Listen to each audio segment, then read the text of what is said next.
Hello guys, പുതിയൊരു വീഡിയോയിലേക്ക് എല്ലാവർക്കും സ്വാഗതം. അപ്പോൾ നമ്മൾ ഇന്ന് വന്നിരിക്കുന്നത് ടൊയോട്ട സുപ്രയുടെ മാർക്ക് 5-ൻ്റെ ഒരു മോഡലുമായിട്ടാണ്. ഇത് നമ്മൾ നേരത്തെ ഇട്ട ചെവറോലെറ്റ് ക്യാമറയോട് ആ ഒരു സെയിം ബ്രാൻഡിൻ്റെയാണ് ഈ ഒരു വണ്ടി വരുന്നത്.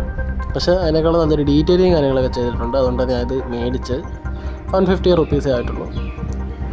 എൻ്റെ ഫ്രണ്ടൊക്കെ ഒരു വൈറ്റ് ബോഡി കിറ്റൊക്കെ കയറ്റിയ പോലെ ഉണ്ട്. ഒരു ട്രാക്ക് വെർഷനാണിത്. ബാക്ക് സൈഡ് നോക്കുകയാണെങ്കിൽ ഇതൊരു പ്ലാസ്റ്റിക് സ്പോയിലറൊക്കെ കാണാം. പിന്നെ ഇതിൻ്റെ പുറവശത്തായിട്ട് പ്രത്യേകിച്ചൊന്നും ഇവർ കൊടുത്തിട്ടില്ല. ഫ്രണ്ടിൽ മാത്രമേ അതിലൊക്കെ ചെയ്ത് വെച്ചിട്ടുള്ളൂ. പിന്നെ ബേസ് പ്ലാസ്റ്റിക്കാണ്, ബാക്കി വണ്ടിയുടെ ബോഡിയെല്ലാം മെറ്റൽ ബോഡിയാണ് വരുന്നത്. സൈഡിലൊക്കെ ഗ്രാഫിക്സും കാര്യങ്ങളൊക്കെ കാണാം. ഇത് നമ്മുടെ ഇത് നേരത്തെ ഉണ്ടായിരുന്ന സുപ്രയാണ്. ഇത് നല്ല രീതിക്ക് ഡീറ്റെയിലിങ് ചെയ്തിട്ടുള്ള മോഡൽ തന്നെയാണത്. പിന്നെ ഇതിൻ്റെ ബാക്ക് സൈഡിൽ പിന്നെ ഇവർ നല്ല രീതിക്കൊക്കെ ഡീറ്റെയിലിങ് കൊടുത്തിട്ടുണ്ട്. പക്ഷേ സൈസ് ഒരു ലേശം ചെറുതാണ്. ഇതിൻ്റെ ഡോസും കാര്യങ്ങളൊക്കെ ഓപ്പൺ ചെയ്യാൻ പറ്റും. ഇതിലോട്ട് വരുമെങ്കിൽ അങ്ങനെ പറ്റത്തില്ല, ഡോസൊന്നും തുറക്കത്തില്ല. സൈസിൽ ചെറിയൊരു ഡിഫറൻസ് ഉണ്ടെന്നേ ഉള്ളൂ.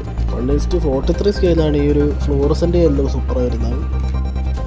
സ്കെയിൽ ഏതാണെന്നൊക്കെ ഇപ്പോഴും അറിയത്തില്ല, നോക്കിയിട്ട് എനിക്ക് കിട്ടിയില്ല. എന്തായാലും 150 റുപ്പീസ് നല്ലൊരു മോഡൽ തന്നെയാണ്. വീഡിയോ ഇഷ്ടപ്പെടുകയാണെങ്കിൽ ലൈക്ക് ചെയ്യാനും സബ്സ്ക്രൈബ് ചെയ്യാനും മറക്കരുത്.